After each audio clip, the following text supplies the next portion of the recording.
If you're anything like me, you're in the midst of chasing greatness. You're seeking another level in your life or your relationships or your finances or your career or your health. And you're like, man, I got to get to the next level. Greatness is not about money. Greatness is not about fame. Greatness is not about the big house. It's about that feeling. It's about that emotion that we all crave and want to say, I build my potential. And the last I checked, you and I weren't there yet. There's another level that we've got to attain to do that. It's becoming the best version of myself. It's about how good can I become? I know you might be on the bottom of the barrel, you might be at the top of the mountain. Wherever you are, there's always another level. It's time to go out and be great today.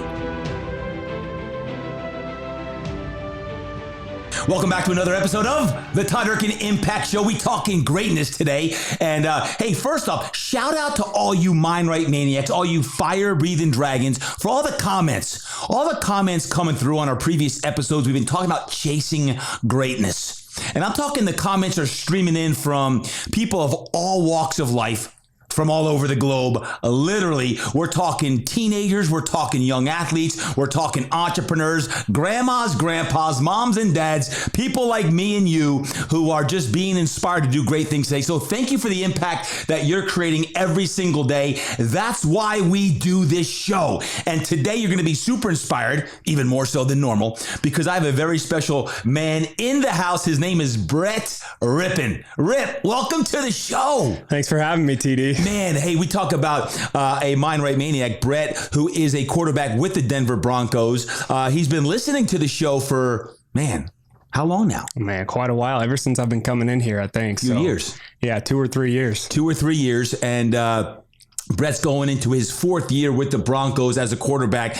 And we talk about chasing greatness. One of the things I wanted to talk about today with Brett is this journey, this quest to be the absolute best you can be, because Rip epitomizes that when Brett's in here. Matter of fact, we just finished out an epic workout. Good thing we're not like using our arms, legs, or core too much while we're speaking, because right now I can't even feel my arms from today's workout. That was pretty good, by the way, huh? Fantastic. On Fridays, as we record this on a Friday, we got sometimes have a little quarterback challenge, and I hopped in with Brett to see if I still got, the likes of an NFL quarterback, and Brett whooped me today. Now you were hanging. I was hanging. And man, oh man. So check this out. When you look at someone's career, sometimes you only see the good things, and Brett has had a lot of success in his career. Now, if you are an athlete of any kind, Brett in high school threw for, I'm just going to say 14,000 plus yards, something like that, right? Like a lot of yards. Then he went to Boise State, and at Boise State threw for a lot of yards, like another 13,000. I think combined high school and college was like 27,000 yards. Yeah. Throwing the football. His arm's still sore. And he went undrafted. Throw for 27,000 yards, 13 plus thousand yards at Boise State. The Heisman talk, great athlete, and went undrafted. And here he is going into his 4th year. We're going to talk about that a little bit today, and his journey, the highs, the lows, what it takes when you're at your highs and what it takes when you're at your lows, because Brett is a man of routine. He, this week, as we record this, spent the entire week, Monday through Thursday night in Denver, training with the Broncos, flew last night to San Diego, slept, hydrated well, and came in for a 7:30 a.m. workout, grinded about hour, almost 2 hours. And then here we are at the podcast because he is searching and seeking excellence and greatness as well. Rip, welcome to the show, man. Yeah, thanks for having me, TD. It feels like I've made it finally, being on the podcast, listening to it for so long. But I'm excited to be here, excited to inspire. I love it. Talk about some greatness. It's like as good as the day that you got signed by the Broncos. Yeah, exactly. He made it to the Impact Show. Yep. So I have a question for you. You talked about you've been listening to the show for a while. Out of all the shows in 2-3 years, do you have a favorite show? I'm putting you on the spot here. Do you have one show that kind of spoke to you more than another?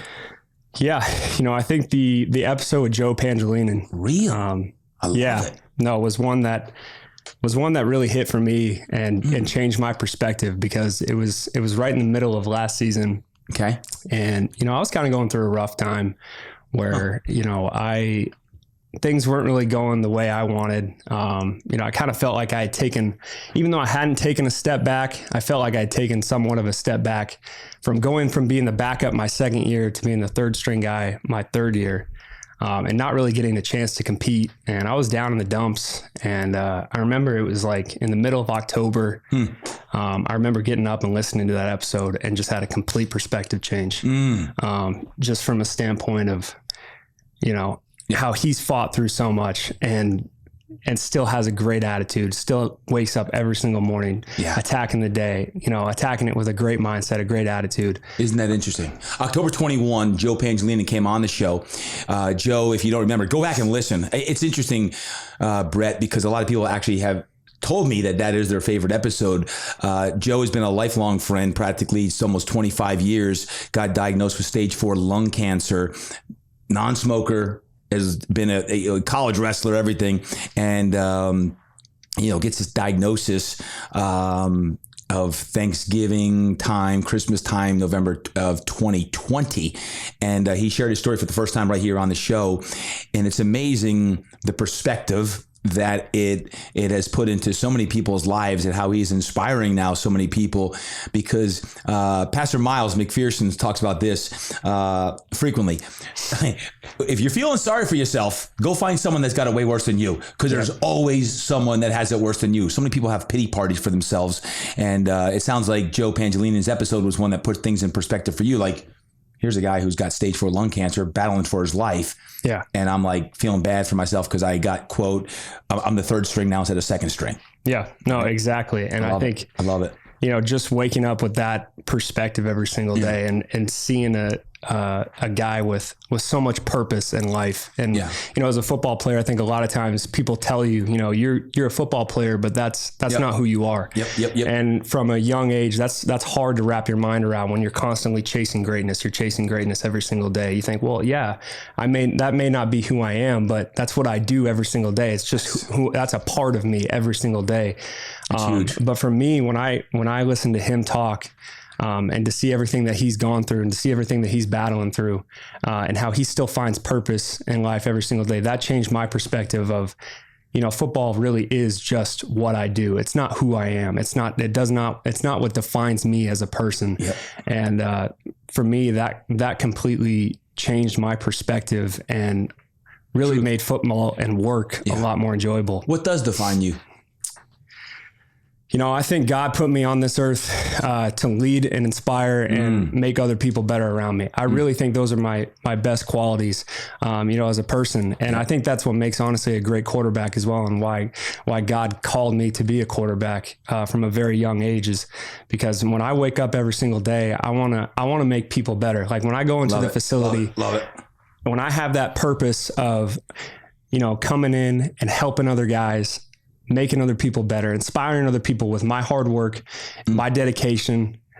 That's what really gives me fulfillment when I go home every single day. If I have a good day out at the practice field, I feel good coming home, but that's not the internal fulfillment I'm trying to feel. Yeah. And for me, when I can feel like that I inspired others and I made somebody better that day, I come home and my heart feels full. It's so interesting because you hear that a lot. It's not who I am, it's what I do. Yeah. And it comes down to identity, right?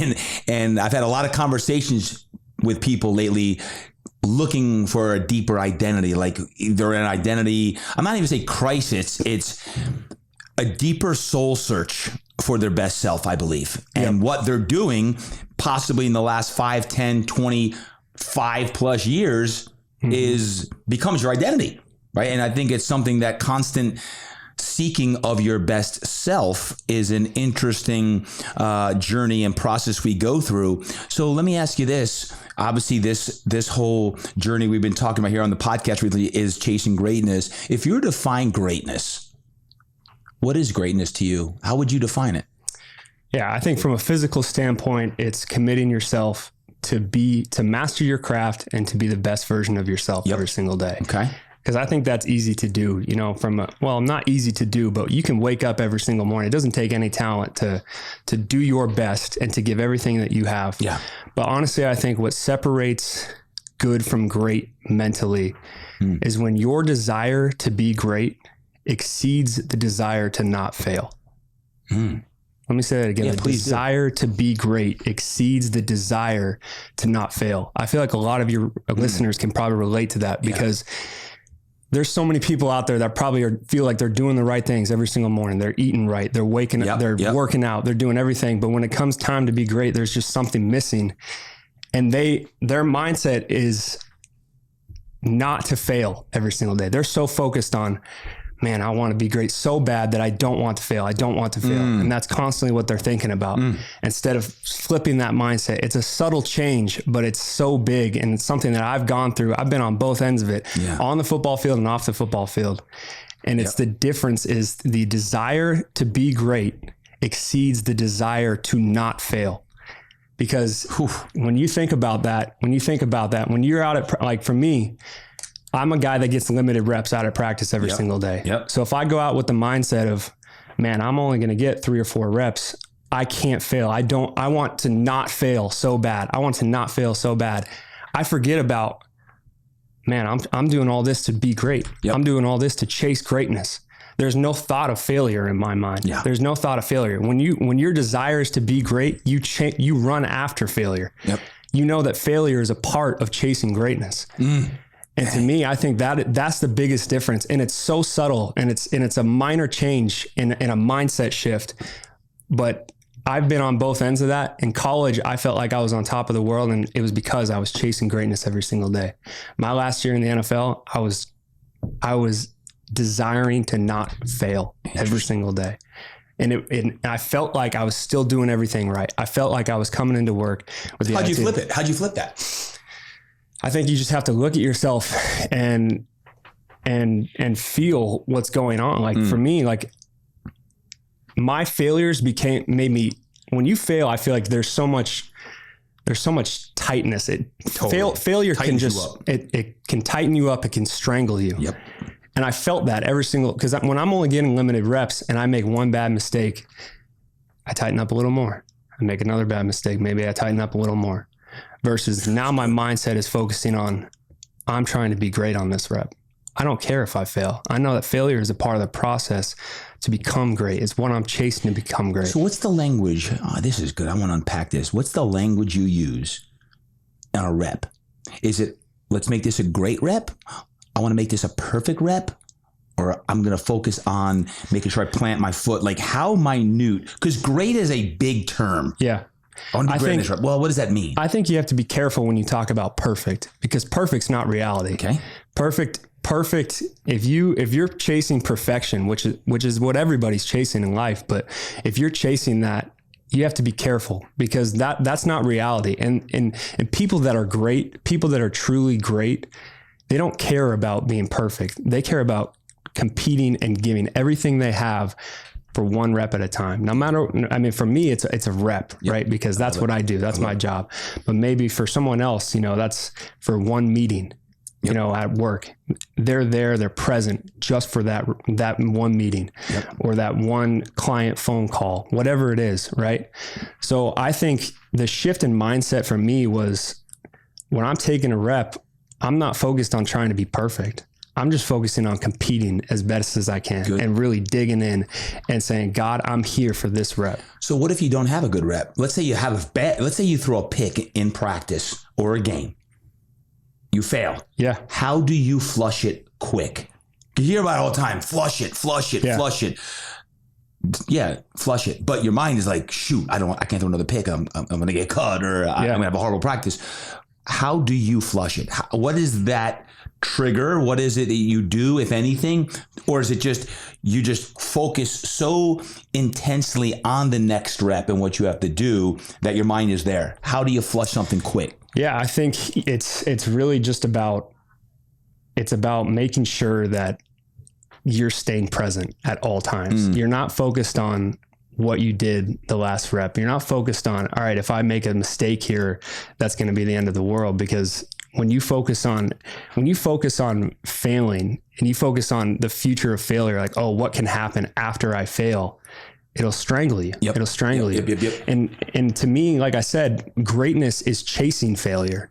So if I fail, that's another test for me to come back the next rep and be great again. Yeah. No, it's good. So good. It's why I love that whole mentality of the win the day mentality. And it sounds so rhetorical, but win the day mentality. I believe greatness, this whole chasing greatness we've been talking about, in some ways, greatness is ambiguous. It's so big. Yeah. I'm after greatness. Well, what's greatness? What is your great? What is this greatness we're seeking? Really what it comes down to is, if it seems overwhelming, is it's how do you really master the day? Yeah. Which often comes down to mastering the moments, the practice, the meeting, this podcast right now, we're locked in. Like, how do you stay present in the time, in that journey right now? Then when you look at your body of work, oh, he was great. She was great. Yep. He is great. She is great. Well, it really comes down to that craft is when you get a setback, when you get a failure, you don't get paralyzed in that. You actually say, okay, I'm going to move forward and continue to focus on that process as well. And I think that's a huge aspect. Take me back. I want to go a little deeper on last year. You said you had a period of time where you were down. Talk more about that. What happened? And why did you get stuck in frustration? Yeah. I mentioned it earlier, but my second year, I started the year as the number 3 and won the backup job by week 3 and was the backup for the entire year. Okay. And I came into camp last year, and there was a competition between Drew Lock and Teddy Bridgewater, and I was going to be the number 3 basically. So all the reps I was taking, my place was already set basically in camp. We had 3 quarterbacks on the roster. They were battling for the number 1, and I was taking basically all the extra reps. Right. And I felt like I lost the purpose. Like I felt like I didn't have a set goal for what I was chasing. Every single year up until that point in football, I was chasing the next step. Because I played 4 years in high school. I'm trying to improve every single year. I'm trying to, improve on my stats from last year. I'm trying to, get my first D1 offer. I'm trying to get my first, Power 5 offer. So there was always something that I was chasing. And same thing in college. I start 4 years in college. You're always trying to improve. But when you take a step back like that, even though physically I hadn't taken a step back, I was still improving every single day. Yep. But mentally I had told myself, man, like, what am I coming out here to do? My place is already set. Like, what do I have? Right. What do I have to work for? And that's a slippery slope. Sure is. Because when you lose that purpose, you feel like you have nothing to work for. And so for me, like it became so hard to get myself up every single day to try to go, work hard and get better. And that was something that I had never really experienced before, because that's not who I am. That's not what's a part of me. What's a part of me is showing up every single day, trying to master my craft, doing every single thing that I can. But when you're put in that position to where you feel like there's nothing to work for, it takes your purpose away. So did you have to play this mental gymnastics game with yourself of, well, I'm not going to become the 1 or the 2. I've got to figure out a way to just become my best self. Like, I'm going to play a mental game of today, I'm going to go 6 of 7 or 6. Like, you've got to figure out a way to somehow feel at the end of the day, hey, I had a winning day, versus I'm just showing up, collecting a paycheck, punching in, getting out, and everyone thinks it's all honky-dory, and deep down I'm hurting. I'm like, I'm not happy. I don't like it. Like, what's the gymnastics game you're playing in your head of, I got to feel like I'm a worthy teammate. I should be here. I should be happy, but I'm not. Yeah. Well, and I think, part of my struggle last year too was, my fiance at the time, Laura, and I were now married, but we had just bought a house. So I went into training camp thinking, okay, everything I need to make the team, to make sure that we're financially going to be set, because we wanted to do some renovations on our place and different things like that. So when it became financially focused for me, keep going. And then I felt like I had no chance to do anything. It was a downward spiral, because then every single rep that I took, it goes back to my thought of trying to not fail. When your desire is to not fail, you strangle yourself every single rep that you take that you don't succeed, even though that's just a natural part of the process of becoming great. It becomes way heavier, and every single time that you fail, it weighs down on you more and more. And I feel like that's so relatable, not only for football, but just for any job in life. Would you say that you, in some ways, lost the game to play? You used to show up and play. Mm-hmm. Now all of a sudden you are showing up because I got a house to pay for. I'm getting married. I'm getting married. So I've got, to pay for a wedding. I got to pay for my house. Yeah. I got to make X amount of dollars. And you start just not playing. You're showing up because it's a job. Yeah, exactly. That's exactly what it turned into. It turned into, lost the passion. You lose the passion. Yeah. You lose the passion. And then you realize that, this game is so vulnerable. Like everything that I had up until that point was chasing to try to be better at the game. Yeah. And it became a job. And so that's where I truly realized that this is what I do. This is not who I am. So I needed to find purpose in another way. And so through all those tough times though, it brought me so much closer to God. I had many conversations, I felt like just with me and God talking about, what's my purpose here? What's my purpose? And at the time, looking back on it, I should have just trusted his plan, knew that he was going to take care of me, but it's hard in the moment to do that. When you're going through all that. And so, and I look back and everything happens for a reason, right? God doesn't make mistakes. And I truly, truly believe that. So when I look back on it now, I went through that for a reason. And it's brought me to a point where I feel so much better about who I am. I know what my purpose is.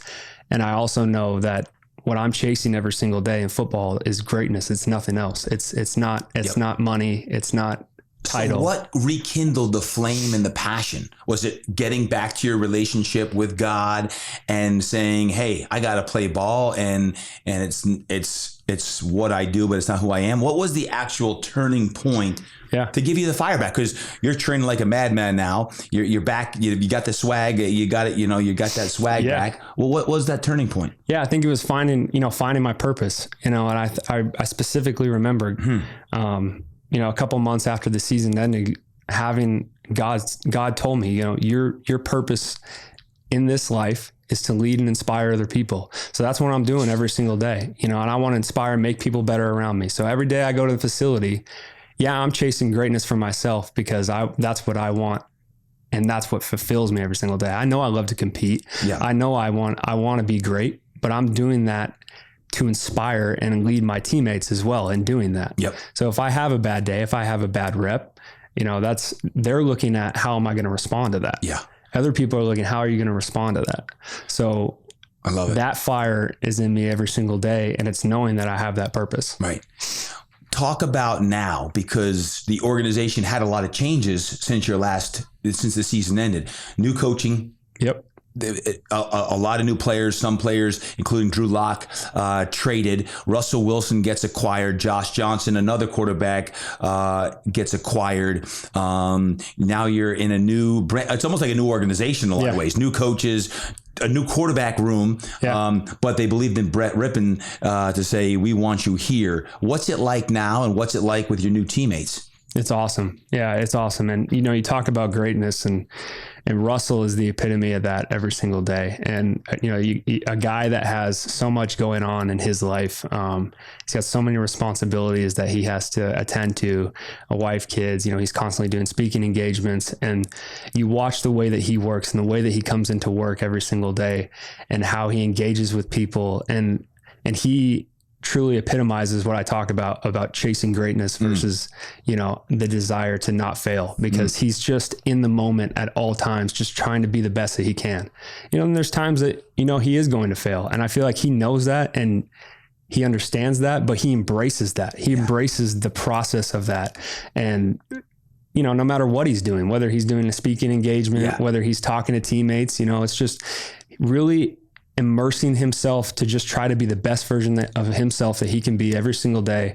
And it's inspiring for me to see that, because, when you get to work behind a guy like that and And Josh as well, has been, and a guy that's been in the league for, 14 years now, has so much wisdom. I've had so many great talks with him already about, just life on and off the field. And, it's been very rejuvenating to be around those guys. And, I'm so excited to get to work with them this fall as well. Yeah.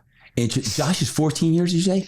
I think he's up there. I work with Josh when he's at USD, and he's had multiple teams and is a great young man as well. And I haven't met Russell yet, but he reminds me a lot of Drew. Just the way his intensity. I always said this: the best in the game have a way, an uncanny way to raise up everyone else around them. It seems like Russell, wherever he is, whatever he does, has this intensity about him that lifts up everyone. And I'm excited for you to be around him because you haven't had that veteran leadership around you. You've been the leader in the room at second, third year in a lot of ways. And Russell now, what is he going into his 10th year? I don't even know what it is. It's 10th or 11th. 10th or 11th year. He's still questing to get to the next level. And I think this is a new opportunity for him to change around an organization and help win a championship as well.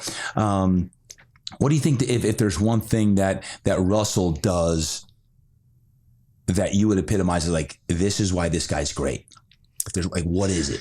Just constantly stays in the moment. Yeah. I think that's something that sounds so simple, but it's so hard for so many people. When you talk about chasing greatness, and it's just, I'm here right now, keeping that small focus, because when you have so many responsibilities, I mean, everybody can relate to this. When you have so many things going on in your life, your mind can be going a million different places.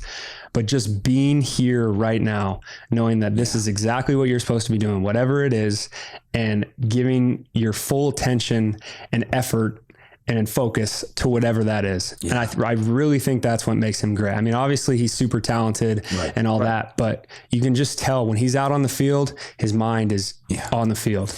Yeah, Brett, you've been around the game long enough nowadays that you say there's a lot of talented people in the league. There's a lot of talented people who are not in the league. Mm-hmm. There's a lot of talented people out there. What separates good from great? What separates good from not being in the league?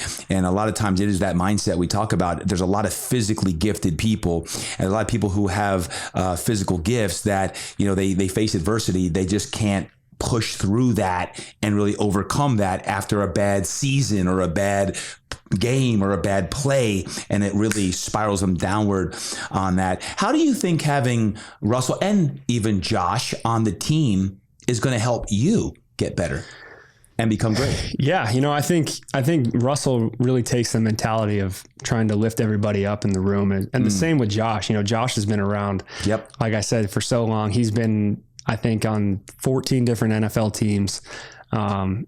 Been cut plenty of times. So his perspective is so different than even Russell's, just because he's seen what the NFL can do and, how hard it is to, stick around someplace. So his perspective is so cool because he knows what it's like to, go out to practice and you only get one rep. Yeah. So for me, like just being around those guys and just trying to soak up as much knowledge as I can.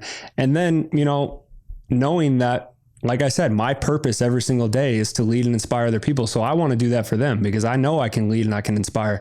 Maybe it's in a different way because Russell obviously is the leader of our franchise, but I can lead him in different ways by inspiring him, making sure that I'm telling him, hey, great rep, great job, being inspirational out on the field, and the same with Josh. And, Josh and I will be competing every single day, that's right. But we want to also be lifting each other up because at the end of the day, in the NFL, if you put out good tape, you're going to be around, somewhere or another. So it is a competition. We all obviously both want to be on the team, but we know at the same time that, if we help each other and we lift each other up, everything's going to work out the way it should. One of the things I like to hear about even more, I think preparation is a huge aspect to watch other guys, how they approach the game. Mm-hmm. I think one of the best ways that will help you is just to see a guy like Russell and Josh, been around the game. You got, you almost 25 years experience in the room there, is how they watch film. I think, film review on that. I think there's some people that they pride themselves on, I watch a lot of film. Listen, just because you watch film doesn't mean you become great. Yeah. It's how you watch film. It's how you work out. It's how you prepare. What's the difference between watching film and watching film and breaking it down? Like I could say, hey, okay, they're in cover 3 here. They're rolling to cover 2. or you can really take it to the next level. Explain the difference, if you could, in quarterback terms, of how a Brett Rypien, a Russell Wilson, a Josh Johnson would watch film. What would it look like to be a world-class, this is a great film session? What's the difference between watching film and watching film? Yeah, I think it's, visualizing every single time you watch a clip. So making sure that, you're putting yourself into that situation. So, I mean, when you see a clip on film, you see it from, the sideline way up in the nosebleeds, right? Yep. So when you're watching a play and you're playing it back and you're seeing how everything kind of plays out, it's putting yourself back into that position of, okay, I know what my perspective looks like on the field. I know this is going to how this is going to play out. And I'm looking to see maybe this guy doesn't get enough depth in his cover 2 draw. Tendencies. Yeah. Maybe he's too aggressive if we're running like an out-go pattern. Maybe that corner, I'm visualizing the timing of, he's coming off as soon as I look to that. So maybe I'm going to throw, that honey hole shot right behind him. So to me, there's so much detail that is involved in knowing, what spacing on the field looks like, and then trying to imagine that in your mind and playing that game in your mind. I really think that's what the great ones are able to do. They're not just watching to say, I can see this is cover 2. This is cover 4. They play all these different coverages. It's the intricacies of maybe how guys play it, and then visualizing what that's going to look like when you call a certain play, how that's going to time out, what that's going to look like in your head. And then, okay, maybe if he doesn't do that, now that I feel that and I come back to whatever maybe my check down is. So it's always playing that game in your mind and feeling that timing, that visualization. Would you say it's almost like a great coaching session with everyone between your coaches and the experience in the room now? You're just constantly looking for every little nuance that could tip off 1, 2, 4 plays in a game that are going to make the difference.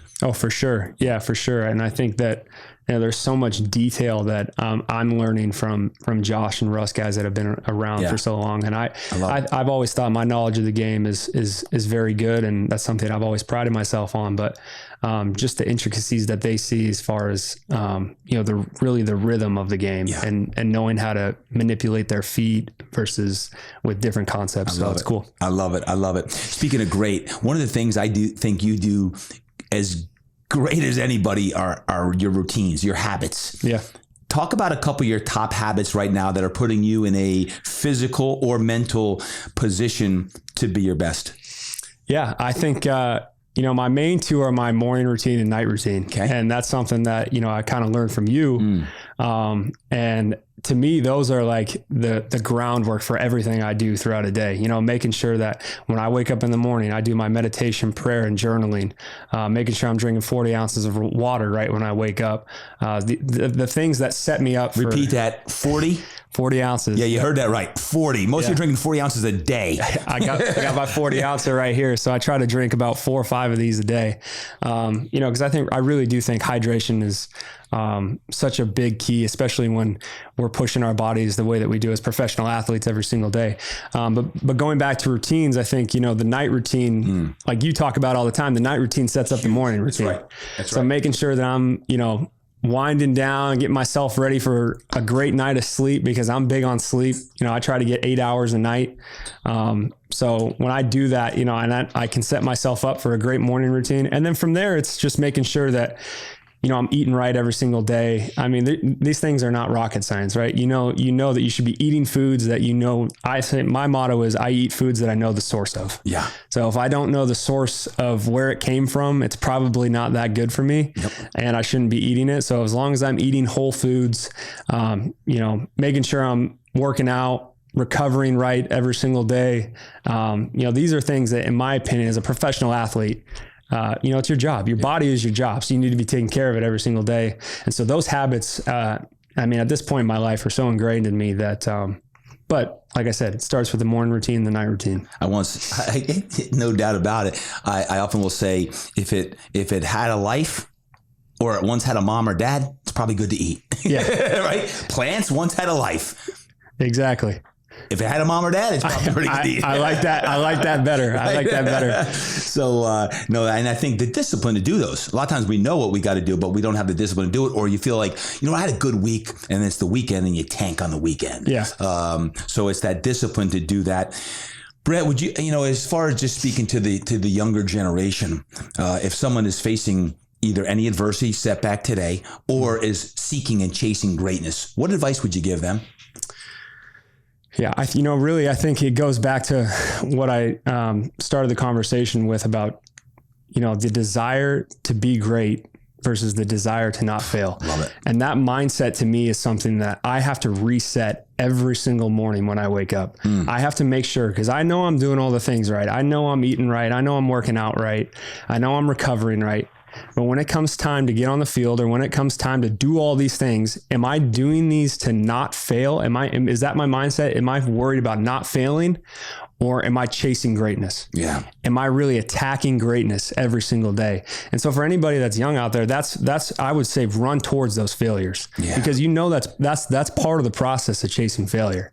You're going to fail. That's a given in life. But if you cannot let those failures strangle you and help you grow and have those failures and turn those into growing moments, to me, that's the key. Because I feel like for anybody who's young out there who may be going through a tough time, and, maybe even, and I'm talking more so on the field stuff right now, but even off the field, or in any part in life, use those moments where you maybe fail, where maybe something doesn't go your way, as an opportunity to grow and get better. Yeah. Let me have some real talk here. For those people, gotta be young, I don't care how old you are, is a lot of times, let's just say right now it's an athlete who's facing a difficult time. I think a lot of times you're running other people's races. You go on social media and you post doing squats or bench, and you look like, man, he's a grinder. But deep down, you ain't grinding. You're putting on a show because you want to get recruited or you want to get picked up, and you're like, man, he's working hard. But I want that litmus test to know deep down inside, are you really grinding? Like, are you really paying the price for greatness? Because now in today's world of social media, and I love social media, but it better be congruent with what you're showing and what you're doing. Otherwise, there's this weird anxiety, angst of like, that's not really who I am. It's like an imposter syndrome of I'm putting out this great content, and deep down, you ain't even doing it. You ain't even walking the walk. You got to walk the walk, and you got to know that you're grinding in the weight room, that you're putting in preparation film. You're not partying. You're not boozing. You're not drinking. You ain't smoking. You're not doing stupid knucklehead stuff, because if you want to be great, you can't do that stuff. It's going to catch up to you. You can't do it. If you want to be great, you got to make sure you're doing the right stuff. And it all starts in the weight room. You got to make sure you're training hard. You go to the field, you're doing gassers, no one's around. Brett's out there throwing, 3-4 days a week right now. Soon it's going to be 5-6 days a week when no one's out there and he's playing. And he's a quarterback in the NFL. I'm talking if you're a 14, 16, 19-year-old kid, are you paying the price for greatness? You're a guy or a gal. You're like, man, I want to get a scholarship. It don't just happen because you go on Twitter and you DM a coach. You're freaking grinding. You're grinding hard. And I'm talking like, man, I'm getting a little heated up right now, because I think sometimes we think we're doing the work because we put social media posts out there and it looks like we're working hard, but you got to work harder. And then when you face setback, when you face it, then you got to grind in your PT, your rehab, and you got to serve your teammates, and you got to do these things. I'm all fired up now, Brett. You got me fired up on this because I know what it takes. Man, you're fourth year in the NFL and you're grinding. Yep. If you're 14, you're like, hey, Todd, I want to make it. I got to be a starter on the high school team, or I want to become a all CIF or all county or all division or all state. I got it. Yeah. But you got to have that work ethic that it takes to be great. That's what I'm saying, kiddos, grandmas and grandpas. It don't stop. It don't stop. 2 hours ago, we're down there grinding. I said, man, Brett, I think I'm going to puke. Right? Like so you got to push yourself to the point sometimes where you feel like you're going to pass out. You feel like you're going to puke sometimes. It's part of the process of becoming great. All right, I'm off my soapbox. Yeah. Well, and the other thing I would say about social media too is stop the comparisons. Yeah. Stop looking at other people's lives and wondering why maybe you're not at a certain place that somebody else is, because God does not make mistakes. God never says oops. Yep. Right? He has a plan for everybody's life. Maybe it's not in the timing that you want it, but it's going to happen eventually if you trust and you have faith and you continue to keep working hard. Because for me, that's been a thing that I've struggled with in the NFL is I look at other guys that, maybe are my age, came out of my draft class, and it's like, well, they're at a certain point in their career. Why am I not there yet? but that's not in God's timing for me. Yeah. And I know if I continue to just do what I can every single day to be great, and I focus on myself and what it takes to, in the process of greatness, it'll all happen in God's timing. Speaking of greatness, Brett, when you were younger, were you a special teams player? Did you kick or punt? Never. No. Because you recently way out punted your coverage. Brett, you recently got married. And when I say out punted your coverage, I don't know how you landed Laura as your wife, but back in April here, 2022, you got married, and to be at your wedding, to see the joy that you and Laura and your family had, certainly, to me, I get emotional thinking about just a new chapter in life and a deeper purpose in life. Yep. Talk about newlywed life now with Laura, and she's one heck of an athlete as well. Yeah. But talk about that, and what does that mean for your life, your career? How does it put even deeper purpose into what you're doing? Yeah, I think you said it. You nailed it right on the head there. Is purpose, and I think even though I don't really feel like a whole lot has changed just because we were together for 6 years, there is a different type. Yes, we met at Boise. She was an athlete there. She played soccer, and we had been dating since midway through our freshman year. Wow. But there's a different type of responsibility, in my opinion, when you become married. And to me, I feel that now, and I know that everything that I do in my life is really for her, and I want to make her happy every single day. Happy wife, happy life, right? Mm-hmm. But to me, that knowing that, and just how much she cares for me, and how much she, lets me chase my dream, and how supportive she's been for me over the past few years. As she's had to move to me with different cities, she's had to get remote jobs because, we live in Denver half the year, and then we're out here for half the year. It's inspiring every single day. And I love her so much, and she is everything that I do. She is the reason that I do it. And, just a wonderful thing, to have somebody like that in your life, that, that every single day when you wake up, no matter, how the day goes, good or bad, she's always going to be there for me, and I will always be there for her. So no, she's a special woman, and it's great. When I have the opportunity to work with someone like yourself, a young man who, especially, recently married and has, your faith and everything is in line. One of the reasons why I wanted to have you on the show today, you're a great example and role model. And in chasing greatness, there's always another level. And where you're going, right, where you're going in football, someday in life, or as a coach, or whatever you do in your post-football career, it is so bright because of who you are as a man and your commitment to the process of becoming great as an athlete and all that you do. And I always want to say thank you. Thank you for showing up and leading. Whether you're at Fitness Quest 10 in the group, you're in the group, you make the group better. I know you made my kids better. Every time you're with Luke or Brady, McKenna, you're always firing them up, and they're like, man, Luke's been on me for a year. You got to get Rip on the show. You got to get Brett on the show, because he watches, right? He watches, the younger generation's watching. I say younger, the teens and young 20s and guys that want to be like you. And then in your head, you're like, man, I haven't made it yet. There's another level. And I think that's all what greatness is about, is seeking that next level. And that next level is what your level is all about. It's that potential that God gave us. Yeah. And I want to say thank you for embracing the process of greatness.